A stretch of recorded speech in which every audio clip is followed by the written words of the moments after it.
Everyone, welcome back to my channel. कैसे हो आप सभी? आई एम श्योर कि आप सभी ठीक होंगे। तो चलिए हम लोग आज का वीडियो स्टार्ट करते हैं। आज की वीडियो में हम लोग जो है ट्रेकियो ईसोफेगल फिस्टुला डिस्कस करने वाले हैं। काफ़ी इंपॉर्टेंट क्वेश्चन है हमारे चाइल्ड हेल्थ नर्सिंग का, और इसे प्रीवियस ईयर में 2 नंबर में पूछा गया था, लेकिन मैं आपको इसे थोड़ा डिटेल में समझाने की कोशिश करूँगी, क्योंकि अगर हो सकता है ये 5 नंबर में आ जाए तो आपको ये लिखने में बहुत आसानी हो। ठीक है, तो चलिए इसे स्टार्ट करते हैं। ट्रेकियो ईसोफेगल फिस्टुला, ये फिस्टुला क्या है और ये कहाँ पर होता है और इसकी वजह से बच्चों में क्या तकलीफ होती है, ये सारी चीज़ें हम लोग डिस्कस करेंगे। ठीक है, तो थोड़ा सा हम एनाटमी के ऊपर जाते हैं। तो जो हमारा बॉडी होता है, हमारा जो बॉडी होता है उसमें क्या होता है, हमारे माउथ से जब हम फूड को चबाते हैं तो वो डायरेक्ट ईसोफेगस यानी कि हमारी फूड पाइप के थ्रू सीधा स्टमक में जाता है। और जब हम सांस लेते हैं तो जो नेजल कैविटी होती है उसके थ्रू जो है सांस हमारी ब्रोंकाई से होते हुए लंग्स तक जाती है। लेकिन जो ट्रैकियो ईसोफेगल फिस्टुला होता है वो फूड पाइप और ट्रेकिया के बीच में एक ऐसा कनेक्शन होता है जिसके कारण बच्चा जब फीड करता है तब उसका जो मिल्क होता है वो स्टमक में ना जाते हुए लंग्स में जाता है, जिसकी वजह से उसे सांस लेने में दिक्कत होती है और उसका जो भी मिल्क वगैरह है वो बच्चे के स्टमक में नहीं जा पाता, जिसके कारण काफ़ी कॉम्प्लिकेटेड कंडीशन आ जाती है और एक बहुत ही जो है एमरजेंसी वाली कंडीशन आती है, जिसमें इमीडिएटली सर्जिकल एमरजेंसी होती है और बच्चे की सर्जरी के थ्रू जो है उसके ट्रेकिया और जो हमारा फूड पाइप होता है बच्चे का उसे अलग अलग करना बहुत ज़रूरी बन जाता है, ताकि बच्चा जो है अपने फूड को वो अच्छे से अंदर अपने स्टमक में ले जा सके और उसके लंग्स में जो है फूड कंटेंट ना जा सके। ठीक है, इसके मेनली 5 टाइप होते हैं। टाइप हम आगे डिस्कस करेंगे, अभी हम लोग इंट्रोडक्शन से स्टार्ट करते हैं। तो आपको ये समझ में आ गया होगा कि ट्रेकियो ईसोफेगल फिस्टुला है क्या। अब हम इंट्रोडक्शन से स्टार्ट करेंगे। ठीक है, ट्रेकियो oesophageal fistula TEF is congenital defect. ट्रेकियो oesophageal fistula क्या है? एक कंजेनाइटल डिफेक्ट है, जिसके कारण जो है बच्चों में सांस लेने में दिक्कत और फूड को स्टमक में जाने में दिक्कत वगैरह कॉज होती है, और ये जो है जन्म के बाद नहीं होता, कंजेनाइटल होता है, यानी कि जन्म के टाइम ही हो जाता है। ठीक है, it occurs when there is an abnormal connection between trachea and oesophagus. और ये कब होता है? जब ट्रेकिया और ईसोफेगस के बीच में एक एबनॉर्मल कनेक्शन बन जाता है। ठीक है, जैसे कि हमने बोला था कि जो ट्रेकिया है और ईसोफेगस है उसके बीच में कनेक्शन बन जाता है, जिसके कारण जो फूड है वो उसके स्टमक में ना जाते हुए लंग्स में चला जाता है। ठीक है, बिकॉज ऑफ दिस मिल्क और food enters the lungs instead of stomach, leading to choking and breathing problem in newborn. और इसके कारण जो मिल्क है वो बच्चों के स्टमक में ना जाते हुए लंग्स की तरफ जाता है, जिसके कारण बच्चों को क्या होता है, सांस लेने में दिक्कत होती है और चोकिंग यानी कि वहाँ पे जो है चीज़ें फंस जाती है, चोक हो जाती है। ठीक है, it is a surgical emergency and required immediate diagnosis and treatment. और ये क्या है? एक सर्जिकल एमरजेंसी है जिसके लिए इमीडिएट सर्जिकल डायग्नोसिस और ट्रीटमेंट की ज़रूरत होती है। ठीक है, आगे इसकी डेफिनेशन देखेंगे। ट्रेकियो oesophageal fistula is an congenital malformation in which there is an abnormal communication between the trachea and the esophagus. ट्रेकियो oesophageal fistula एक कंजेनाइटल मालफॉर्मेशन है, यानी कि वो प्रॉपरली नहीं बना है बच्चे का। जब बच्चा मदर के वूम में था तब उस टाइम पे उसका जो फॉर्मेशन है वो प्रॉपर नहीं हुआ, जिसके कारण उसके जो ट्रेकिया है और ईसोफेगस है उसके बीच में एक एबनॉर्मल कनेक्शन बन गया, जिससे कि उन दोनों में फूड और गैस का एक्सचेंज हो गया। मतलब जो फूड है वो स्टमक में ना जाते हुए लंग्स में जाने लगा, जिसकी वजह से जो बच्चा है उसे जो है सांस लेने में दिक्कत होने लगी और उसका जो फूड है वो उसके स्टमक में नहीं जा सका। ठीक है, इसके बाद हम देखेंगे इसके कॉजेज़ क्या क्या हो सकते हैं। ठीक है, TEF develops during fetal life due to abnormal development of forgot. जो ट्रेकियो इसोफेगस फिस्टुला है ये किस कारण से होता है? एबनॉर्मल डेवलपमेंट ऑफ फॉरगट, यानी कि जो फॉरगट होता है उसके एबनॉर्मल डेवलपमेंट के कारण हो सकता है। जब बच्चे मदर के वूम में था तो जब उसका जो फॉरगट जो पीरियड था, जिस टाइम पे उसका डेवलपमेंट हो रहा था, उस टाइम पे उसका जो ईसोफेगस है और ट्रेकिया है ये प्रॉपर नहीं बन पाए थे, जिसके कारण उनके बीच में एक फिस्टुला का फॉर्मेशन हो जाता है, ठीक है। लेकिन इसमें कुछ मेन कॉजेस है वो भी कंट्रीब्यूट करते हैं, जैसे कि incomplete separation of trachea and oesophagus during embryonic life, या जैसे कि जो ट्रेकिया और ईसोफेगस है उनका प्रॉपर सेपरेशन नहीं हुआ जब बच्चा एम्ब्रियोनिक पीरियड में था, तो उसके कारण फिस्टुला बन सकता है। या फिर जेनेटिक फैक्टर्स जैसे कि क्रोमोसोमल एबनॉर्मलिटी के कारण हो सकता है। Environmental factors such as infection, radiation और मेडिसिन ड्यूरिंग प्रेगनेंसी। जब मदर प्रेग्नेंट थी उस बच्चे की, तब उस टाइम पे मदर को इन्फेक्शन हुआ है, या फिर वो रेडिएशन के कांटेक्ट में आई है, या फिर जो है मेडिसिन ली है उन्होंने जिसका साइड इफ़ेक्ट बच्चे पे हुआ है, उसके कारण ये कंडीशन जो है हमें देखने के लिए मिलती है, ठीक है। उसके बाद अगला पॉइंट आता है मैटरनल कंडीशन लाइक डायबिटीज़ और माल न्यूट्रिशन, ठीक है। और अगर मदर को डायबिटीज़ रहा हो या फिर मदर को प्रॉपर डाइट वगैरह नहीं मिली हो जिसके कारण वो माल नरिश्ड हुई हो, तो उस रीज़न की वजह से भी जो है बच्चे में ऐसी कंजेनाइटल एबनॉर्मलिटी हमें देखने के लिए मिल सकती है, ठीक है। Often associated with other anomaly heart anal kidney defect, मतलब जो है अगर बच्चे को हार्ट या फिर एनाल एट्रीसिया किडनी प्रॉब्लम्स वगैरह है, तो उस रीज़न की वजह से भी जो है ट्रेकियोइसोफेगल फेस्टुला कॉज हो सकता है, ठीक है। आगे हम लोग बात करते हैं इसके टाइप्स की, जिसमें फर्स्ट टाइप है एट्रेसिया। एट्रेसिया यानी कि इसका फुल फॉर्म होता है ईसोफेगल एट्रेसिया विदाउट फिस्टुला। इसमें कोई फिस्टुला ही नहीं होता है, इसमें जो है हमारा जो फुट पाइप है यानी कि बच्चे का जो फुट पाइप है वो दोनों एंड्स की तरफ से बंद हो जाता है, यानी कि ईसोफेगस के जो दोनों पार्ट होते हैं दो पार्ट में डिवाइड हो जाते हैं, और दोनों एंड जो है ब्लाइंड पाउच होते हैं। यानी ब्लाइंड पाउच क्या होता है, जो ट्यूबुलर ऑर्गन होता है उसका जो एंड होता है अगर वो क्लोज होता है, बंद होता है, तो उसे ब्लाइंड पाउच कहा जाता है, ठीक है।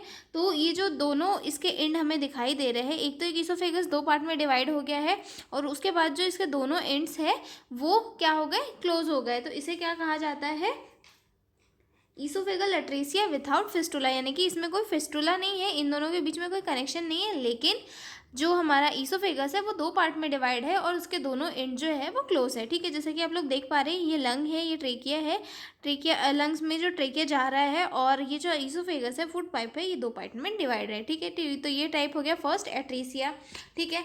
अब सेकेंड टाइप पे आते हैं हम लोग, जो होता है एट्रेसिया विथ प्रॉक्सिमल फिस्टुला, ठीक है। एट्रेसिया विथ प्रॉक्सिमल फिस्टुला, इसमें क्या होता है, अपर ईसोफेगस जो होता है उसका जो पार्ट होता है वो ट्रेकिया के साथ जॉइंट हो जाता है, ठीक है। यानी कि ये जो हम इसमें देख पा रहे हैं, ये जो पार्ट है ईसोफेगस का अपर वाला, वो ट्रेकिया से कनेक्ट होता है, ना कि लोअर पार्ट ऑफ ईसोफेगस से। ईसोफेगस का जो लोअर पार्ट है वो अलग ही सेपरेट हो जाता है, और जो अपर पार्ट होता है वो ट्रेकिया से जॉइंट हो जाता है, ठीक है। उसके बाद थर्ड टाइप आता है type C, atresia with distal fistula, ठीक है। अट्रेसिया विथ डिस्टल फिस्टुला में क्या होता है, जो अपर पार्ट होता है वो ये होता है, मतलब अपर से ही क्लोज हो जाता है, और जो लोअर पार्ट होता है वो इस हमारे ट्रेकिया से कनेक्ट हो जाता है। जैसे कि इमेज में क्लियर है कि जो लोअर पार्ट है उसके बीच में और ट्रेकिया के बीच में एक फिस्टुला का फॉर्मेशन हुआ है, और अपर पार्ट जो अलग ही सेपरेट है, ठीक है। उसके बाद अगला पॉइंट आता है हमारा fourth type D, अट्रेसिया with double fistula. और इसमें क्या होता है, डबल फिस्टुला देखने के लिए मिलता है। अपर वाला जो ईसोफेगस है वो भी ट्रेकिया के साथ ज्वाइंट होता है, और लोअर वाला जो ईसोफेगस है वो भी जो है ट्रेकिया के साथ जॉइंट हमें देखने के लिए मिलता है, ठीक है। अट्रेसिया विद डबल फिस्टुला इसे कहा जाता है, ठीक है। उसके बाद आता है टाइप ई फिस्टुला। इसमें सिर्फ एक फिस्टुला देखने के लिए रहेगा, ईसोफेगस तो नॉर्मल रहेगा, लेकिन उससे एक कनेक्शन निकलेगा जो ट्रेकिया से जॉइंट होगा, ठीक है। इसे एच टाइप भी कहा जाता है, ठीक है, क्योंकि इसमें यहाँ पे हम लोग देख सकते हैं ना एच का फॉर्मेशन हो रहा है, ये यहाँ पर कुछ इस तरीके से, तो इसे एच टाइप भी कहा जाता है, ठीक है। फिस्टुला क्या होता है? फिस्टुला जो है फिस्टुला एक ऐसी टर्म होती है, मेडिकल टर्म, जिसमें जो दो ऑर्गन्स होते हैं, ट्यूबुलर ऑर्गन, उनके बीच में कोई एबनॉर्मल कनेक्शन बन जाता है तो उसे फिस्टुला कहा जाता है। ठीक है, जैसे कि हम लोग यहाँ देख रहे हैं ट्रेकिया और इसोफेगस के बीच में नॉर्मली कनेक्शन नहीं होता है, लेकिन कुछ एबनॉर्मलिटीज़ के कारण दोनों के बीच में एक कनेक्शन का फॉर्मेशन हो जाता है, जिसे हम लोग जो है फिस्टुला कहते हैं। ठीक है, आगे डिस्कस करेंगे हम लोग इसके साइन एंड सिम्टम्स। हमने देख लिए टाइप्स ऑफ ट्रैकियोएसोफेगल फिस्टुला। अब हम आगे देखेंगे इसके साइन एंड सिम्टम्स की। किसी बच्चे को अगर ये एबनॉर्मलिटी है तो उस कंडीशन में हमें बच्चे की बॉडी में क्या क्या साइन एंड सिम्टम्स देखने के लिए मिलेंगे। ठीक है, सबसे फर्स्ट आता है इसमें excessive frothy saliva and drooling from mouth. Frothy saliva क्या होता है? एक झाग वाला सलाइवा, यानी कि जो मिल्क बच्चा पी रहा है जब वो स्टमक में ही नहीं जाएगा तो उसके सलाइवा के साथ मिलकर एक झाग बना देगा, जिसके कारण जो बच्चे को बहुत ज़्यादा झाग निकलेगी मुंह से। ठीक है, उसके बाद coughing, choking and cyanosis during feeding.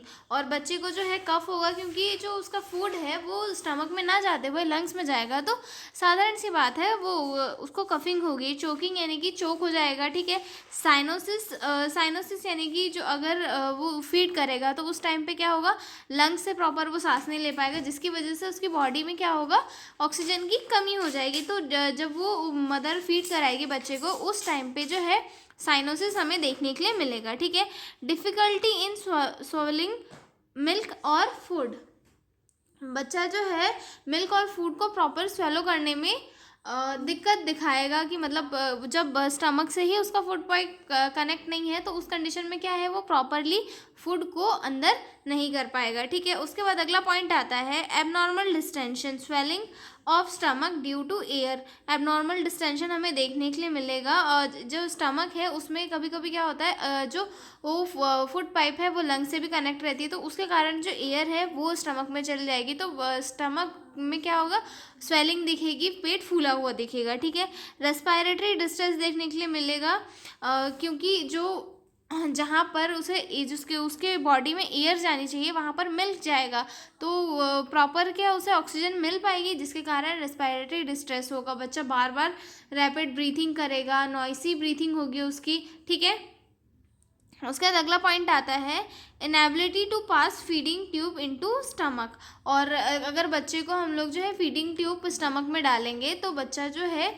बच्चे का जो फीडिंग ट्यूब है वो भी स्टमक में नहीं जाएगा। ठीक है, उसके बाद अगला पॉइंट आता है recurrent pneumonia due to aspiration.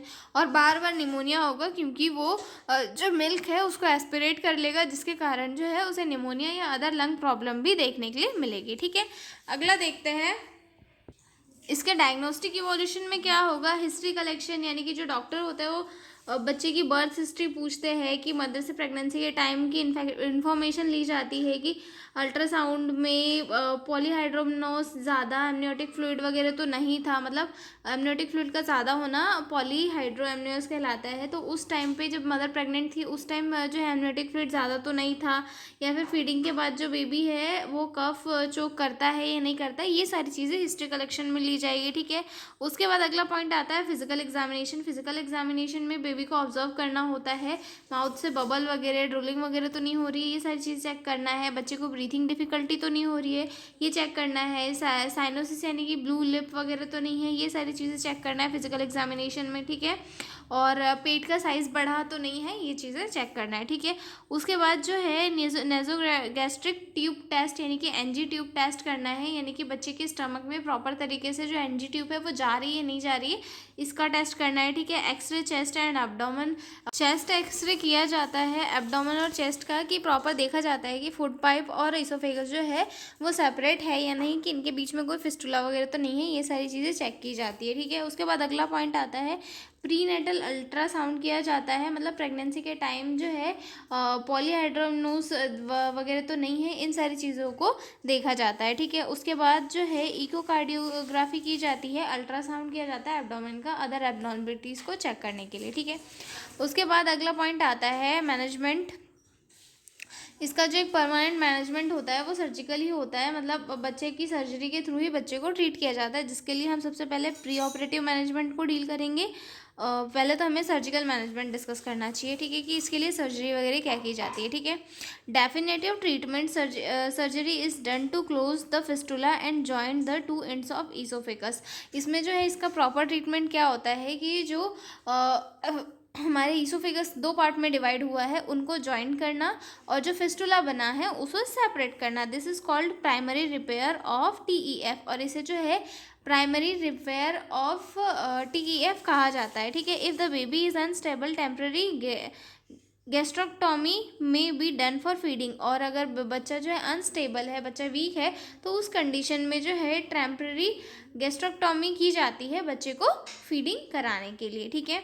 उसके बाद हमें अगला पॉइंट डिस्कस करेंगे हम लोग सब प्री ऑपरेटिव मैनेजमेंट की। सर्जरी के पहले जो है हमें क्या क्या मैनेजमेंट करनी है, ठीक है। कि baby NPO stop oral feeding, बच्चे को जो है NPO पे रखना है, यानी कि कुछ भी माउथ से नहीं देना है, और ओरल फीडिंग जो स्टॉप करनी है, ठीक है। बच्चे को पोजीशन देनी है कि बेबी इन सेमी अपराइट और head up position to prevent aspiration, और बच्चे को क्या है थोड़ा सेमी फावलर यानी कि थोड़ा जो हेड है उसका एलिवेट करके रखना है ताकि बच्चा एस्पायरेट ना करे, ठीक है। Continuous suction remove secretion from upper pouch, और जो है कंटिन्यूस सक्शन करना है ताकि जो भी बच्चे के माउथ में जो भी सलाइवा वगैरह आ रहा है उन्हें प्रॉपर तरीके से क्लियर किया जा सके, ठीक है। Oxygen therapy for breathing difficulty, और बच्चे को अगर ब्रीथिंग डिफ़िकल्टी है या फिर साइनोसिस जैसी कंडीशन है, उस कंडीशन में उसे जो है ऑक्सीजन थेरेपी प्रोवाइड करनी है, ठीक है। If fluid to maintain hydration and nutrition, और बच्चा अगर वीक है तो उसे जो है IV फ्लूइड्स देना है ताकि हाइड्रेशन और न्यूट्रिशन प्रॉपर मेंटेन रखे, और एंटीबायोटिक्स देनी है ताकि इन्फेक्शन से प्रिवेंट कर सके, और बच्चे के जो वाइटल साइन है उन्हें प्रॉपर कंटिन्यू मॉनिटर करते रहना है, ठीक है। अगला पॉइंट आता है हमारा post operative management. Post operative management में क्या करना है, मेंटेन एयरवे पोटेंसी, बच्चे की जब सर्जरी हो गई है उसके बाद क्या क्या करना है, जो एयरवे पोटेंसी है उसे मेंटेन करके रखना है, ठीक है। Monitor oxygen level and vital sign regularly, और बच्चे का जो ऑक्सीजन लेवल है मतलब ऑक्सीजन सैचुरेशन है वो प्रॉपरली मेंटेन करके रखना है, देखते रहना है, और वाइटल साइंस को भी रेगुलरली चेक करना है, ठीक है। कि baby in semi upright position, और बच्चे को जो है सेमी अपराइट या फिर थोड़ी हेड एलिवेटेड पोजिशन में रखना है ताकि बच्चा जो है चीज़ों को एस्पायरेट नहीं करे और उसे ब्रीथिंग में भी कम डिफिकल्टी हो, ठीक है।